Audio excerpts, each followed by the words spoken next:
तो last part में हमने देखा था कि किस तरह सियुन की लाइफ में बिल्कुल भी खुशी और फन नहीं था और वो बस हमेशा पढ़ाई में डूबा हुआ रहता था। पर दो दोस्त सूहो और सियोक के आने के बाद उसकी लाइफ में चेंजेस आना शुरू हो जाते हैं। पर सियुन की उसके एक क्लासमेट यंग बिन के साथ हमेशा बहस होती रहती थी और उनकी बहस एक दिन इतनी बढ़ जाती है कि यंग बिन सियुन को मारने के लिए एक किलर को हायर कर लेता है। पर सूहो जो कि एक अच्छा फाइटर था, उसने सियुन को बचा लिया था। पर जब उस किलर के बॉस को ये पता चला था कि वो एक बच्चे से पिटकर आया है, तो वो सियुन और सूहो से बदला लेने का डिसाइड करता है, जिसके बाद वो उन सभी को डराते हुए 15 लाख रुपए लाने को बोलता है। पर सियुन, सूहो और सियोक मिलकर बहुत ही बहादुरी से उस बॉस को पुलिस से पकड़वा देते हैं। पर सियोक के फादर सियोक को बहुत मार रहे थे क्योंकि वो उसे बिल्कुल भी पसंद नहीं करते थे। अब आगे इस पार्ट की शुरुआत में हम देखते हैं कि इनके इस कारनामे की खबर पूरे स्कूल में फैल गई थी, जिसके कारण सभी लड़के उन सभी से दोस्ती करना चाहते थे। वहीं सियोक, सूहो और सियुन के बीच काफी अच्छी दोस्ती हो गई थी, जिसे देखकर बाकी बच्चे थोड़ा जेलस फील करते थे। पर कुछ दिनों बाद से सियोक परेशान रहने लगता है और उसे गुस्सा भी बहुत आने लगता है और वो गुस्से में एक दिन क्लास के एक लड़के से उलझने चला जाता है। पर सूहो सही समय पर आकर सियोक को रोक लेता है। इधर सियुन और सूहो को सियोक के इस बदले हुए रूप को देखकर कुछ समझ नहीं आता है और एक दिन जब सियुन, सूहो, सियोक और वो लड़की जिसका नाम यंग ही था, वो सभी क्लब में जाते हैं जहां सियोक सबके लिए ड्रिंक्स लेने जाता है, तो कुछ लड़के सियोक से बात करने की कोशिश करते हैं, पर सियोक उनसे छुप जाता है और जब वो वहां से चले जाते हैं तो सियोक वापस अपने दोस्तों के पास आता है, जहां वो देखता है कि यंग ही उसके फोन से किसी से बात कर रही थी और वो उसे बता देती है कि वो सब कहाँ है। तो ये देखकर सियोक जल्दी से अपना फोन लेकर कॉल को कट करता है और वो यंगी पर भी गुस्सा होने लगता है, जिसके बाद उन दोनों में थोड़ी बहस हो जाती है, जिससे यंगी नाराज होकर वहाँ से चली जाती है। तो सूहो उसे मनाने के लिए उसके पीछे जाता है। इधर वो लड़के जिसे यंगी ने कॉल पर इनकी लोकेशन के बारे में बता दिया था, वो वहाँ आ जाते हैं और ये वही लड़के थे जिनसे सियोक छुप रहा था। वो सभी लड़के वहाँ आकर सियोक से अकेले में चलकर बात करने के लिए बोलते हैं, पर सियुन उन सभी से ये बोलकर मना कर देता है कि सियोक की तबीयत अभी थोड़ी ठीक नहीं है। अब धीरे धीरे सियोक सियुन और सूहो को भी इग्नोर करने लगता है और उनके बार बार कॉल करने पर अपना फोन स्विच ऑफ कर देता है, जिसे देखकर ऐसा लगता है कि सियोक यंग बिन के आ जाने के कारण उन सभी पर गुस्सा है। पर जब सियुन और सूहो सियोक के घर आते हैं तो सूहो उनकी फैमिली पिक्चर देखकर उसकी फैमिली की तारीफ करने लगता है, पर सियोक बताता है कि उसके फादर ने उसे अडॉप्ट किया है। इसके बाद वो सभी बैठकर बात करने लगते हैं, जहाँ सियुन सियोक से उसके परेशानी का कारण पूछता है, जिस पर सियोक पहले तो कुछ नहीं बताता, पर उन दोनों के फोर्स करने पर सियोक बता देता है कि वो लड़के जो कि लास्ट नाइट क्लब में मिले थे, उनके कारण ही वो परेशान है और वो वही लड़के हैं जो कि उसे उसके पुराने स्कूल में बुली किया करते थे, जिसके कारण सियोक ट्रांसफर करा के यहाँ आया था। तो ये सुन के सियुन और सूहो सियोक के साथ उन लड़कों से मिलने जाते हैं, जहाँ सियोक गुस्से में उस लड़के को मारने ही वाला था, पर सूहो उसे रोक लेता है, जिससे सियोक सूहो पर भी गुस्सा हो जाता है क्योंकि उसे लग रहा था कि सूहो उसे अपना गुलाम समझता है। पर सियुन उन दोनों को शांत करा देता है।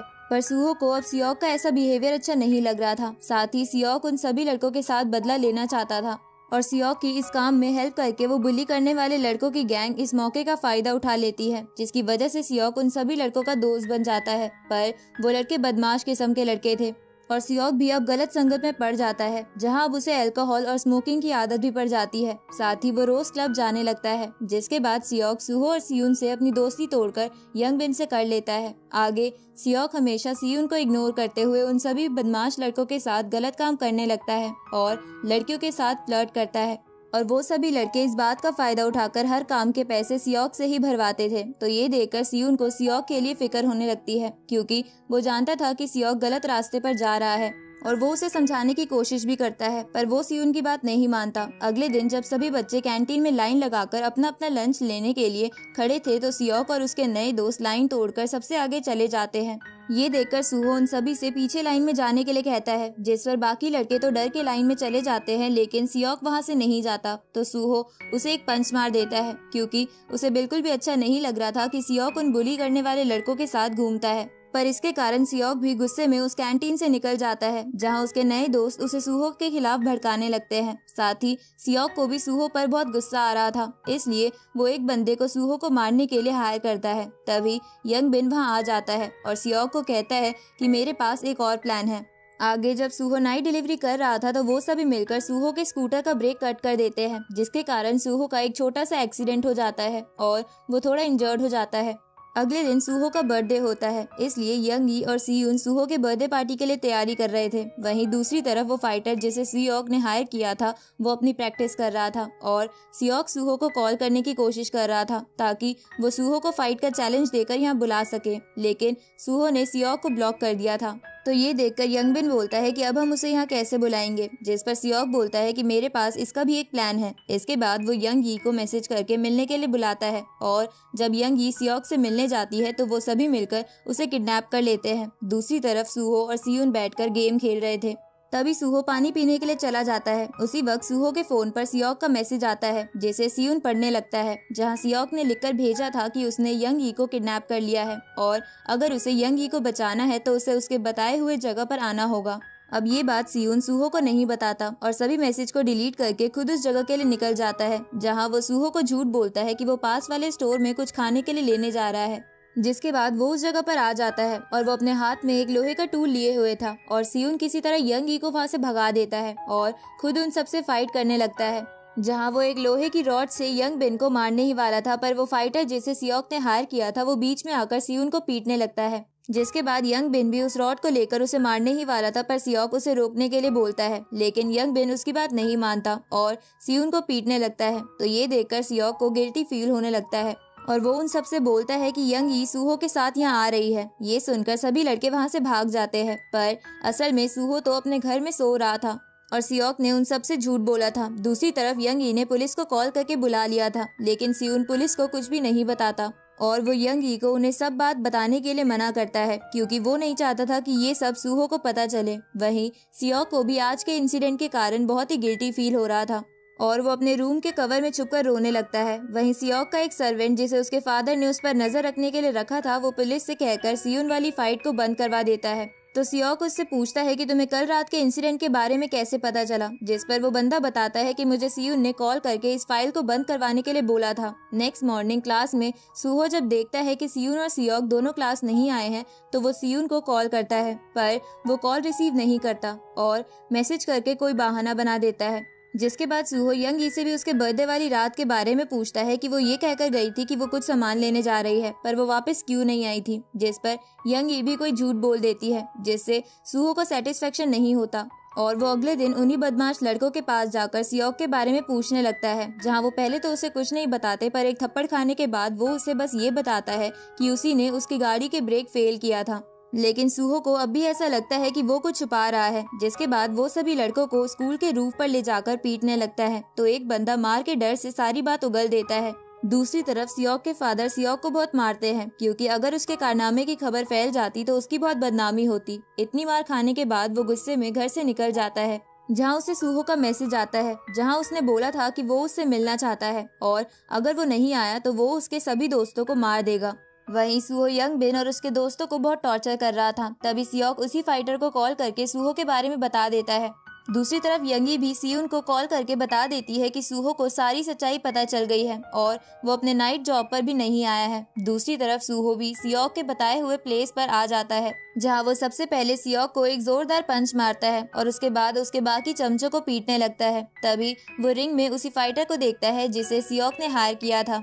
ये देखकर सूहो सियोक से बोलने लगता है कि तो तुमने इसे मुझे मारने के लिए हायर किया है, जिसे मैं पहले ही बॉक्सिंग रिंग में बहुत बार हरा चुका हूँ। इसके बाद वो भी बॉक्सिंग रिंग में आ जाता है, जहाँ वो फाइटर सूहो पर भारी पड़ रहा था क्योंकि सूहो का पैर पहले से ही इंजर्ड था, लेकिन वो अपनी पूरी ताकत से उस बंदे को एक पंच मारता है जिससे वो गिर जाता है। जिसके बाद जब सूहो उसे पीटने के लिए जाने लगता है तो एक लड़का बाहर से सूहो का पैर पकड़कर उसका ध्यान दूसरी तरफ कर देता है, जिससे उस फाइटर को टाइम मिल जाता है और वो सूहो को किक करके बहुत इंजर्ड कर देता है। जिसके बाद सियोक भी आकर सूहो को पीटने लगता है, तो ये देखकर बाकी सभी लड़के भी आकर सूहो को बहुत मारते हैं और उसे लगभग मार ही देते हैं। तभी वहाँ सियोक के फादर का गार्ड आ जाता है और वो सियोक को अपने साथ लेकर जाने लगता है। तभी एक लड़का सूहो को चेक करता है और वो बोलता है कि इसकी सांसें नहीं चल रही हैं। ये सुनकर सभी लड़के घबराकर वहाँ से भाग जाते हैं, पर सियोक ये सुनकर रोने लगता है और उससे बहुत गिल्टी फील करने लगता है। पर वो गार्ड सियोक को लेकर वहाँ से चले जाते हैं। दूसरी तरफ सीयून और यंगी को सूहो को ढूंढते ढूंढते बहुत टाइम हो जाता है, पर उन्हें सूहो नहीं मिलता। इधर सियोक के फादर का गार्ड सूहो की बॉडी को पुलिस के हवाले करके सियोक का नाम उस केस से निकलवा देता है। वहीं सियोक के फादर सियोक को बहुत मार रहे थे। नेक्स्ट मॉर्निंग जब सियुन क्लास में आता है तभी यंगी कॉल करके उसे सूहो के बारे में बता देती है कि सूहो की हालत बहुत ही क्रिटिकल है, पर वो अब भी जिंदा है और वो हॉस्पिटल में एडमिटेड है। ये सुनकर वो अपनी क्लास छोड़कर जल्दी से हॉस्पिटल में आ जाता है, जहां वो सूहो की ऐसी हालत देखकर बहुत रोने लगता है। जिसके बाद यंगी उसे क्लास में जाने को बोलती है क्योंकि उसका आज फाइनल एग्जाम था। लेकिन वो सूहो को ऐसी हालत में छोड़कर नहीं जाना चाहता था, पर उससे सूहो की ऐसी हालत देखी नहीं जा रही थी। इसलिए वो बहुत गुस्से में वापस स्कूल आकर यंग बिन को बहुत पीटने लगता है और वो अपने एक पेन को उसकी गर्दन में घुसा देता है और वो उससे उस फाइटर के बारे में पूछता है जिसने सूहो का ऐसा हाल किया था। तो वो उसका एड्रेस सियुन को दे देता है और वो उसे बताता है कि जब वो लोग फाइट कर रहे थे तो मैं वहाँ नहीं था, मुझे तो एक लड़के ने वीडियो बनाकर भेजा था। तो वो उस वीडियो को देखने लगता है कि जहाँ वो देखता है कि सियोक ने भी सूहो को बहुत मारा था। जिसके बाद सियुन एक रॉड को लेकर उस फाइटर को मारने के लिए उसके जिम में आ जाता है और जैसे ही वो उसे हिट करने वाला होता है तो वो फाइटर सियुन की रॉड को पकड़कर उसे दूर फेंक देता है। तभी सियुन को सूहो की बातें याद आने लगती है, जहां उसने सियुन को फाइटिंग की कुछ स्किल्स सिखाई थी। जिसके बाद वो फिर से उस फाइटर पर अटैक कर देता है, पर वो फाइटर बहुत पावरफुल था और वो सियुन को पीटकर नीचे गिरा देता है। वहीं सियुन को सूहो के विजन आने लगते हैं, जिसके कारण वो हिम्मत जुटाकर उस फाइटर को गिरा देता है और फिर उसे पीटने लगता है और वो उसे पीटते पीटते बहुत इंजर्ड कर देता है और वो एक डंबल से उसके पैर को तोड़कर वहां से चला जाता है। जिसके बाद वो एक सिलेंडर को लेकर क्लास में आ जाता है, जहां वो यंग बिन के दोनों साथियों को उस सिलेंडर से पीटने लगता है। वही सियोक भी क्लासरूम में ही था। इस तरह सियुन उन दोनों को मारते मारते बेहोश कर देता है। जिसके बाद वो सियोक को भी गिराकर पंच करने ही वाला था, पर वो उसे पंच नहीं करता और क्लासरूम से बाहर चला जाता है और वो सूहो के पास जाकर बैठ जाता है। कुछ दिनों बाद सियोक के फादर सियोक को बोर्डिंग स्कूल में भेज देते हैं और सियुन भी अपना ट्रांसफर करवा के दूसरे स्कूल में आ जाता है। पर सियुन के नए क्लासमेट भी बहुत बदमाश होते हैं और वो भी सियुन को परेशान करने की कोशिश करते हैं, पर सियुन अपना पेन निकालकर उसे गुस्से में देखने लगता है। और इसी के साथ ये सीरीज यहीं पर खत्म होती है।